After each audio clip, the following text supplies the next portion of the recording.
Assalamualaikum, my name is Adriana and I am from Group 6. Together with my group mates Hannah, Aidel and Anis, we will be presenting on our assigned scheduling algorithm, which is the highest response ratio next. So in this video, I will be presenting on the introduction, while Hannah will explain the advantage and disadvantages of this scheduling algorithm, and Aidel will explain the source code and its output and discussion. And next, all of us will demonstrate an example each, and Anis will conclude our project for this video. So for the first part, the introduction. Highest response ratio nest is a non-primitive algorithm which the scheduling is done on the basis of an extra parameter called response ratio. This algorithm promotes minimum context switching process. Highest response ratio nest was developed as a modification of the shortest job nest to reduce the problem of starvation. So the estimated runtime and amount of time spent waiting determines each process's priority. Processes that wait longer gains higher priority, preventing the indefinite postponement. And processes that have spent a long time waiting competes against processes that are estimated to have a shorter runtime. And this is based on the equation. The calculation of the response ratio. Response ratio R equals to the summation of waiting time plus service time or burst time over service time. And so based on this equation, we can conclude that highest response ratio next does not only prioritize shorter jobs with shorter burst time, but it also favors the waiting time for longer processes. And so that processes with higher waiting time will have higher value of response ratio. So thus it gains higher priority. So processes with the greatest response ratio is given priority over others and will be scheduled to run after the present process completes. Now I am going to talk about advantages and disadvantages of HRRN. Advantages of HRRN. First, HRRN scheduling algorithm outdo the shortest job first scheduling algorithm. Second, the amount of waiting time for longer jobs decreases and it also motivates shorter jobs. Third, through this algorithm, throughput increases. Disadvantages of HRRN. First, we cannot know the burst time of every process ahead of time. Second, HRRN scheduling isn't feasible. Third, overheat may happen on the processor in this scheduling. Okay, so next for source code. Okay, so there is code for our process scheduling by using highest response ratio nets. Okay, so first process control blocks. Okay, so we define the variable integer ID, integer arrival time, runtime, hash runtime equal to 0, double response ratio, integer response ratio, integer third runtime, integer waiting time. Okay, so next enter the ready queue according to the arrival time. So after that arrival queue and calculate the current process response ratio by use the formula response ratio. After that initiate PCB information, enter the number of processor, enter arrival time and burst time. Okay, so next determine the current process that has arrived and put it into ready queue. So we must choose true means there are processor that have arrived. Okay, so first process arrive, all process have entered to ready the queue. There is currently has process arriving.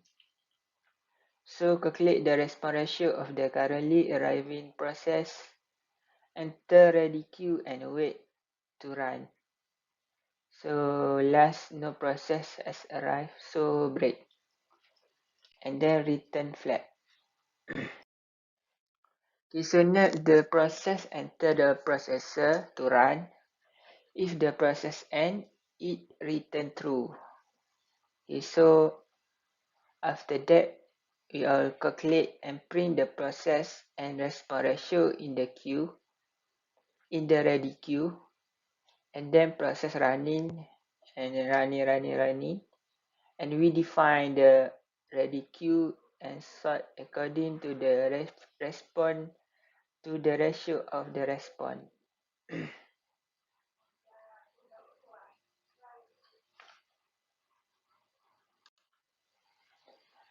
Okay, so the process enter and the processor run. So after that, if the processor is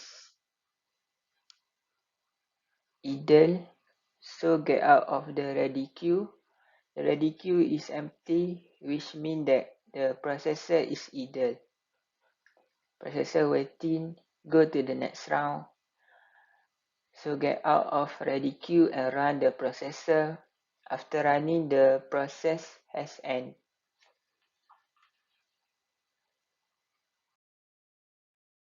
Okay, so for last, we display the performance information such as turnaround time, waiting time. Okay, so this process for calculate turnaround time, waiting time. Okay, so last we display the output, average turnaround time and average waiting time.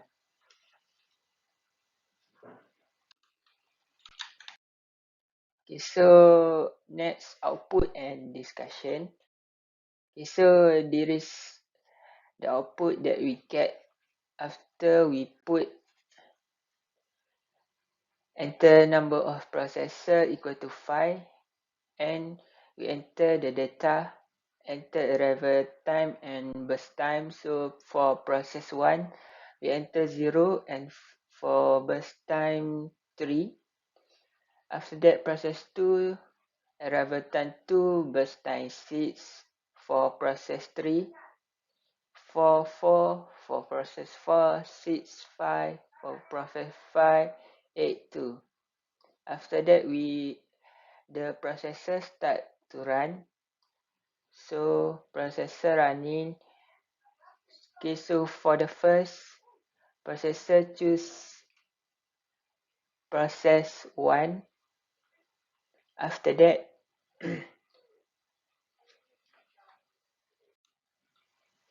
okay, so for the burst time at 2, we ready queue to use process 2. And then after that, at the burst time 8, ready queue for process 5, 4 and 3. So we have to choose. So for the highest priorities is process 5, so we choose process 5 for the next process. After that, at burst time 10, we have ready queue, process 3 and process 4. So we have to choose that the process with the highest priorities, highest response ratio. So we calculate response ratio and we get process 3 is higher than process 4, so we choose process 3 for the next process. After that, for burst time at 14, Ready queue is process 4, and then we choose process 4 as the next process. After that, all the process have choose and all current process has end. So processor operating is over and we get the data. So we get the data turnaround time and waiting time. So we can calculate the average turnaround time, and then we can calculate the average waiting time. Okay, so there is data that we input for our process. So for arrival time and best time for P1, 0 and 3, P2 to 6, P3 for 4, P4 6, 5, P5 8 and 2. So next this is Gantt chart for our process. So first we choose P1, second P2, third P5, 4 P3 and 5 P4. Okay, so next there is complete data that we get. Okay, so for we calculate the turnaround time. Turnaround time equal completion time minus arrival time for waiting time, turnaround time minus burst time for response ratio, waiting time plus burst time divide burst time. Okay, so this complete data that we get for completion time, turnaround time and waiting time. Okay, so this is average data. So we all calculate the average turnaround time and waiting time. So that's answer we get.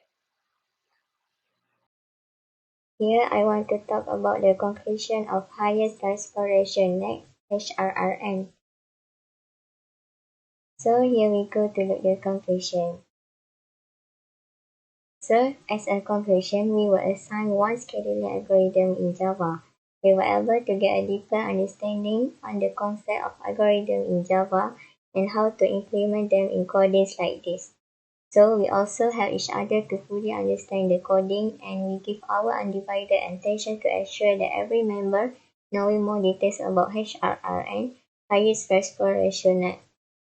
A very simple approach of HRRN has been used as well, and the variation of the response time strategies could be applied as a future work for getting more efficient and clear results. Thank you.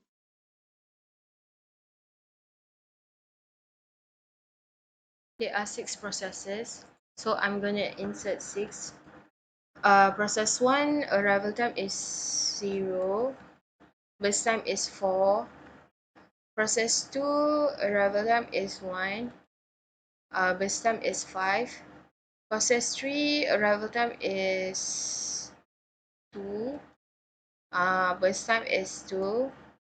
Process 4, arrival time is 3, burst time is 1. Process 5, arrival time is 4, burst time is 6. Process 6, arrival time is 6, burst time is 3.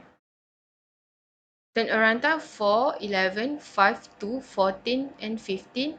Waiting time 0, 6, 3, 1, 8, 12. Average turnaround time is 8.5. Average waiting time is 5.0.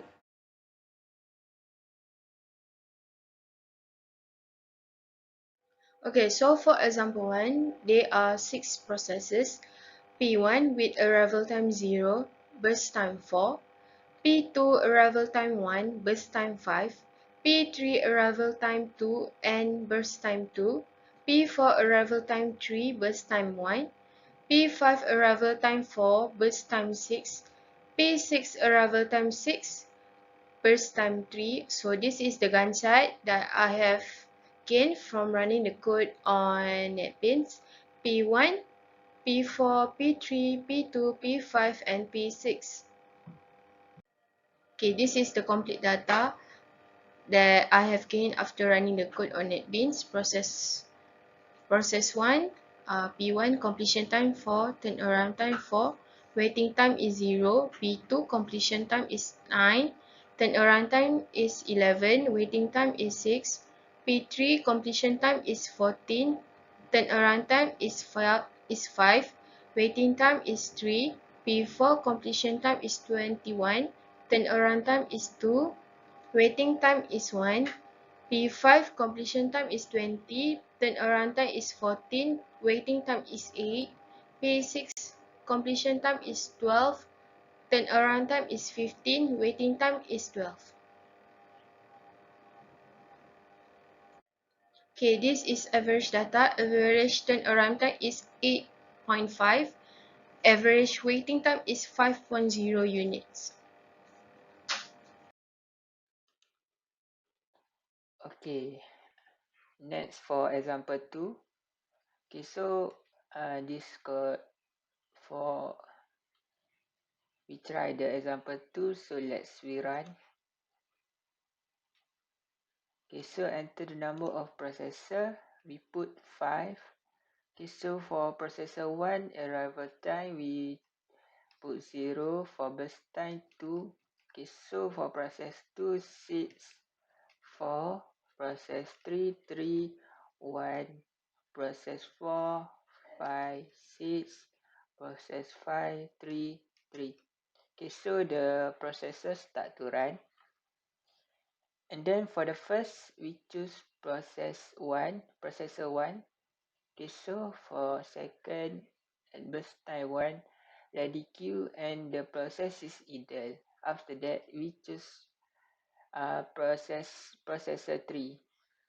That is because processor 3 is higher priority than process 2, process 4, or process 5.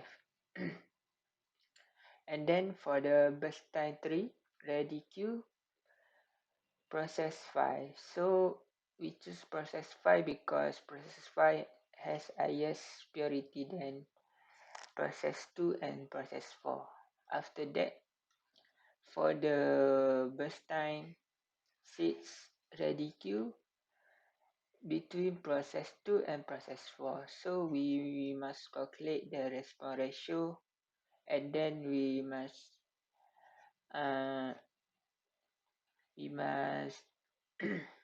look at arrival time and burst time. So we all calculate, and then we get process 2 is highest priority than process 4. So we choose process 2.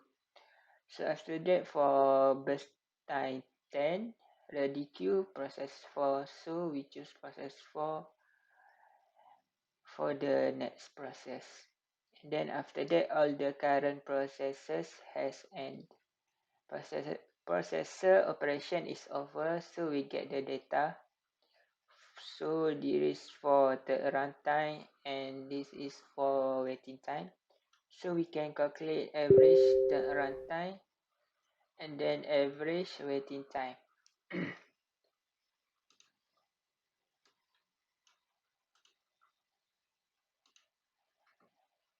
And then this is data for example 2. Okay, so arrival time, burst time. Then we can create Gantt chart. So we choose P1 first, and then after P1 we have processor is idle. After that we choose P3, P5, P2, and P4. We choose based on highest priority than other process.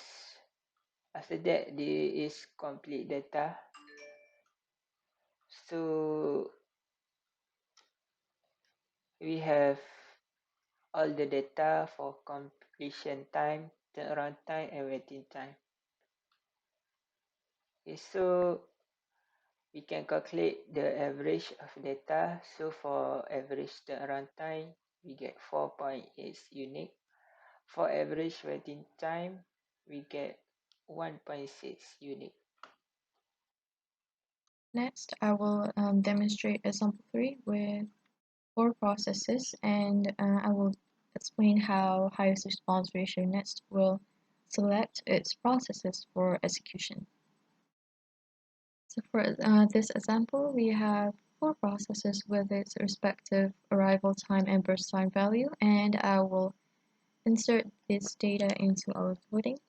So enter the number of processes. We have 4 processes. The first process with its arrival time of 0, its burst time is 3. Second process with its arrival time of 2, its burst time is 7. Third process with its arrival time 4 and burst time of 5. And the fourth process with arrival time of 6, its burst time is 2. So here we have the output. And from here we can see that the first process that is executed is process 1. The second is process 2. The third is process 4 because it comparing to process 3, it has the higher response ratio. And then the last process that is executed is process 3. So here I will explain how each process is executed. So for the first process, P1, there are no other available processes, and also it starts from arrival time of 0, thus it will always be the first to be executed.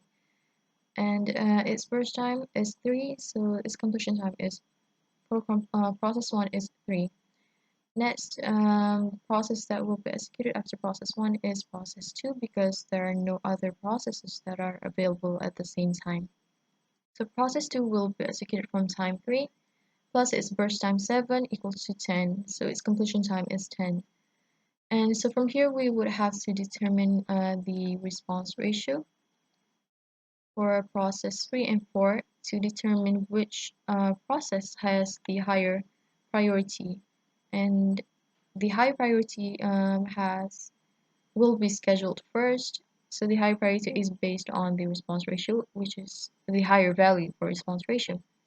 And response ratios calculation is waiting time plus burst time over burst time.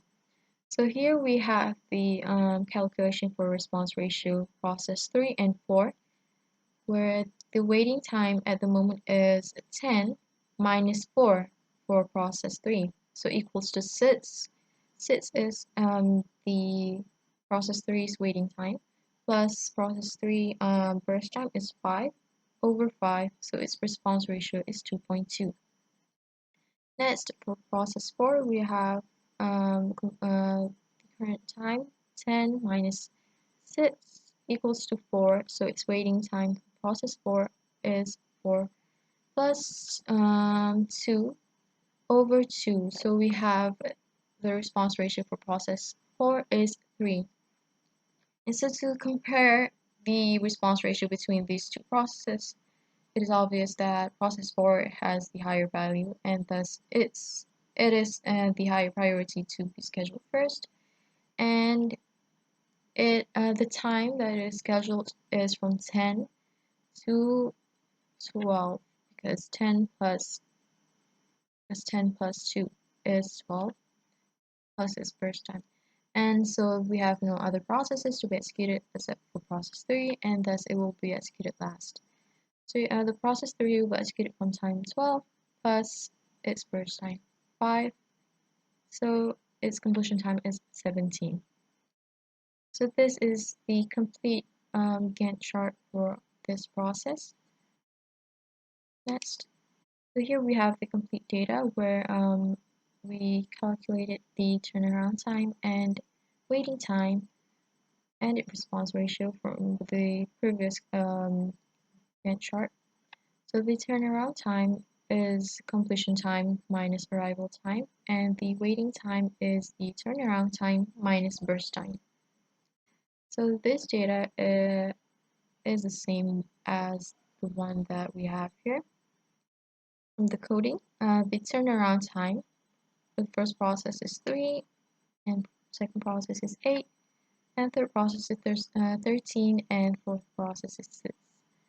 And the waiting time is 0 for first process and 1 for the second process and 8 for the third process and 4 for the fourth process, for the process 4. So next we have the average turnaround time and waiting time, which is 3 for the first process plus second process 8, 13 third process, and 6 for the fourth process over 4 data. So we have 7.5 units.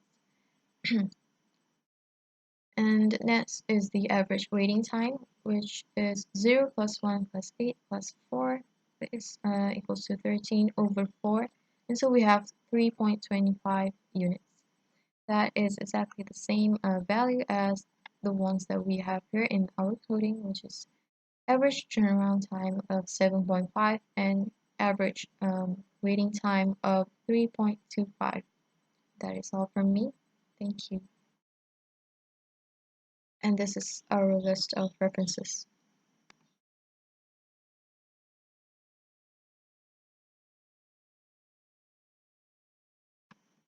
That is all from group 6. Thank you. I will show you example 4, which is I insert 3 process in this example. So we run the coding first.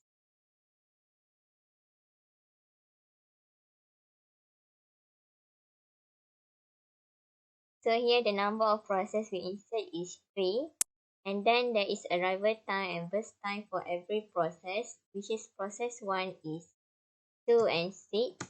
For process 2 is 3 and 8. For process 3 is 4 and 3. And then we see the output. So here process 1 followed by process 3 and followed by process 2. So process 3 for response ratio is 2.33 and response ratio for process 2 is 1.63. That's why process 3 is followed by process 2 because of higher response ratio next. So there is a turnaround time and waiting time for every process. And there is also average turnaround time, which is 9.67, and average for waiting time is 4.0. So let's move to the slide. So the slideshow is example 4. And then there is a data for arrival time and burst time for every process. So there is show that a Gantt chart show that process 1 followed by process 3 and followed by process 2. For the completion time for the process 1 is 8, completion 2 by the process 3 is 11, and completion time for the process 2 is 19. Then, complete data show that completion time and turnaround time and waiting time for every process. So, turnaround time we can get by completion time minus arrival time, waiting time, turnaround time minus burst time, response ratio we can get by waiting time plus burst time divide by burst time. So, average data, average turnaround time, we get 9.67 units, and average for waiting time is 4.00 units. That's all. Thank you.